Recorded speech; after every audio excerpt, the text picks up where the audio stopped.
semua lagi dengerin podcast awal minggu bareng gue Adriano Kalbi. Seperti biasanya dalam konsep monolog ini menyampaikan berita-berita terkini dan tanggapan gue tentunya tentang berita terkini.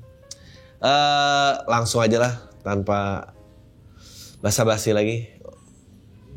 Kapolsek di Gresik sepelekan kasus pelecehan seksual anak. Gue tuh berdalih baju korban tak dibuka, anjing. Gini loh.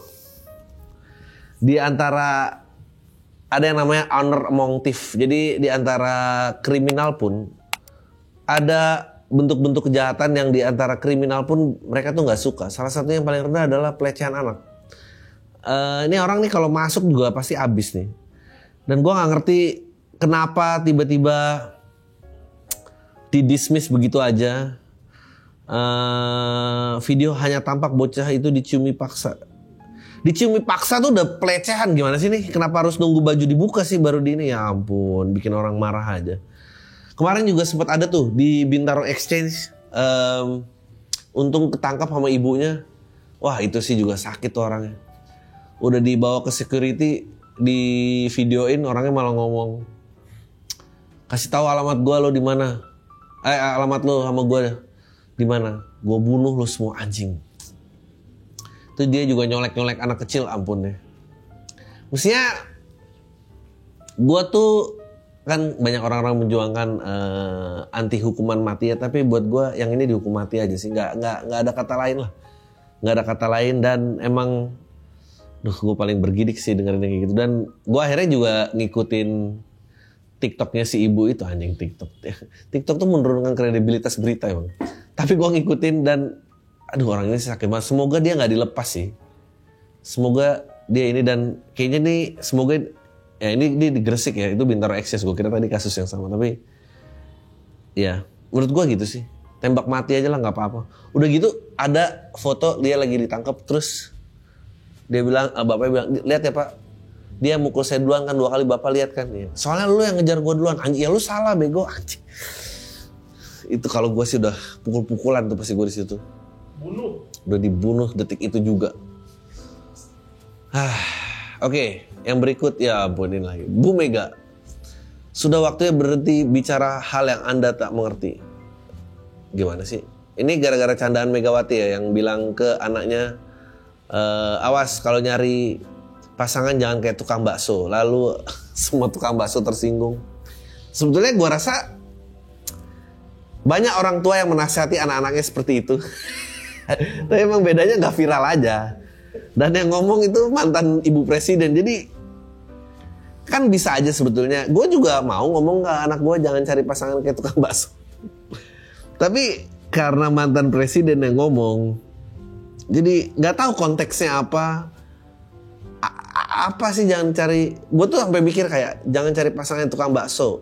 Anaknya mau nyapres, nyari pasangan jangan pilih yang tukang bakso. Dan gue melihat wajah-wajah kandidat yang kira-kira bakal menjadi calon presiden kita nanti, kayaknya nggak ada yang kayak tukang bakso. Siapa yang kayak tukang bakso? Nggak, tapi emang si ibu mantan presiden ini kerap viral ya. Maksudnya kayaknya beliau nih jangan-jangan paham akan sosial media.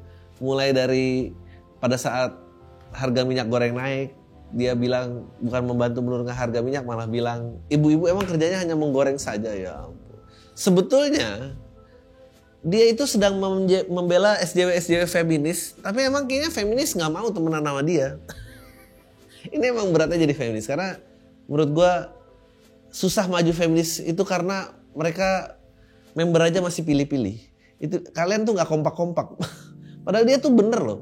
Kalau lu ganti narasinya dengan bahasa Inggris dan sering dibawa kan tuh papan protesnya dalam protes-protes feminisme, women does not belong in the kitchen, itu kan selaras sebetulnya. Pada saat harga kenaikan minyak goreng, dia bilang ini ibu-ibu emang kerjanya mau goreng saja ya. Tapi karena dia yang berbicara, gue tuh selalu ngebayangin kalau dia ada ikutan marching dalam membela hak-hak wanita, kayaknya nggak ada yang mau berdiri bareng sama dia. Kasian banget aja, dihina kaumnya sendiri, gimana ya urusannya. Gue nggak ngerti juga konteks bercandaan, yang nggak ngerti kayak apa gitu, joke-nya apa. Oke. Tapi sekarang ini, oke, dia bilang, tapi sudah banyak loh sekarang yang mulai blending menjadi Indonesia banget. Betul, rambutnya keriting karena kan Papua itu pesisirannya itu kan banyak pendatang. Sudah berbaur lah. Nah, maunya saya begitulah, anjing. Jauh banget ya yang lo maksud. Coba kita baca beritanya. Bu Mega melanjutkan dan isi pidato berikutnya memicu polemik di media sosial. Tapi bukan apa, maksud saya manusia Indonesia ini kenapa kan Bhinneka Tunggal Ika ya. Jadi harus berpadu, bukan hanya dari sisi fisik dan perasaan, tapi juga apa ya, itu tadi rekayasa genetika. Wah edan, maaf ya, sekarang dari Papua itu kan hitam-hitam. Maksud saya begini loh, waktu permulaan saya ke Papua saya tuh mikir, loh kok aku dewean, makanya aku dewean kenapa, kulitnya beda sendiri, anjing. Ya lo ke Papua, lo kok aduh, gue tuh kadang mau membela ya, tapi mencari pembelaan dari ucapan beliau ini sangat sulit. Gimana coba? Dan dia meluruskan bahwa maksudnya tuh seru berbaur, kan udah bercampur semuanya ya. Dan dia bilang, dan judulnya sudah waktunya bicara hal yang Anda tidak mengerti. Ini tuh perintah apa ucapannya Bu Mega sih sebenarnya? Susah lah. Gue tuh berharap ya, ini harapan gue. Setelah Pilpres 2024, ntar kita Pilpres lagi di 2029. Gue berharap orang-orang lama ini udahlah, gak usah ada aja. Gue masih memegang teguh pendapat gue. Kalau misalnya di Indonesia life expectancy itu adalah 70 tahun. Oke, orang meninggal rata-rata umur 70 tahun. Yang sudah hamil 10 tahun itu udah gak usah ikutan lagi lah. Gak usah nyapres, gak usah pemilu, gak usah, karena gimana mau bikin keputusan yang benar kalau mereka pun juga nggak ada gitu nantinya. Kan mendingan udah out aja, itu harus jadi peraturan. Jadi kita 17 sampai 60 aja udah, sisanya nggak usah. Karena bikin keputusan ntar yang masih hidup lebih lama gitu yang susah gitu. Yang lain kan enak, udah tua tinggal nunggu matinya aja. Yang muda-muda ini loh yang menderita. Ini kan semua dirasakan pada saat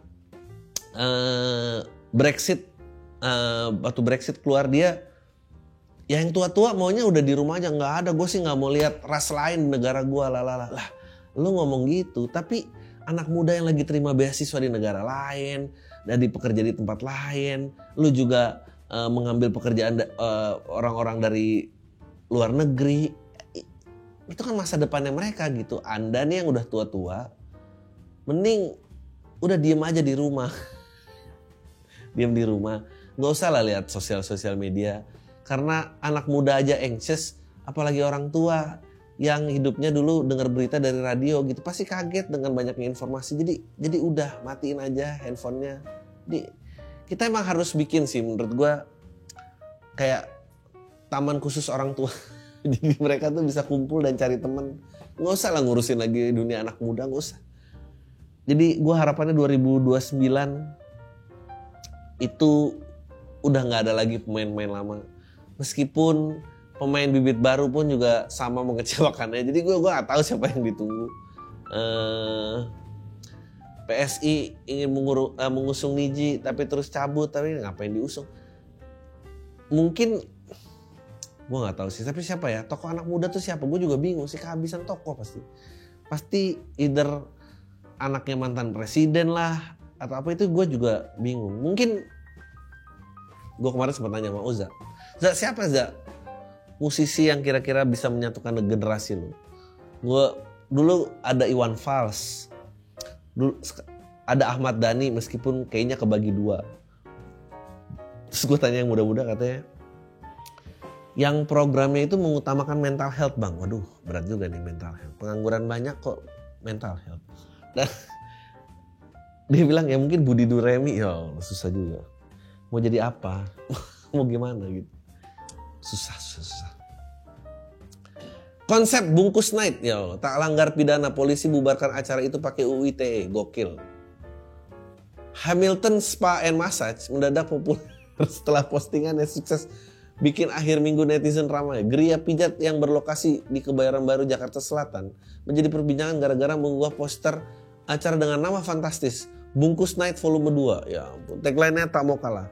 Beyond your wildest expectation. Ya ampun. Kenapa dong pakai tagline minta ditangkap gini? Kenapa nggak expectation biasa aja? Kenapa pakai expectation? Acara akan dilaksanakan pada tanggal 24 Juni 2002 namun keburu batal karena penyelenggara dibungkus polisi. Ya ampun. Poster acara ini menuai kontroversi karena terang-terangan menawarkan jasa pekerja seks bermodalkan uang 250.000. Ya ampun. Pengunjung bebas milih pekerja seks di acara itu plus sudah termasuk kamar untuk berduaan. Ya, udah pasti kamar itu untuk berduaan karena nggak mungkin berempat. Kalau berempat berapa? 125 yang bawa. Jahat banget.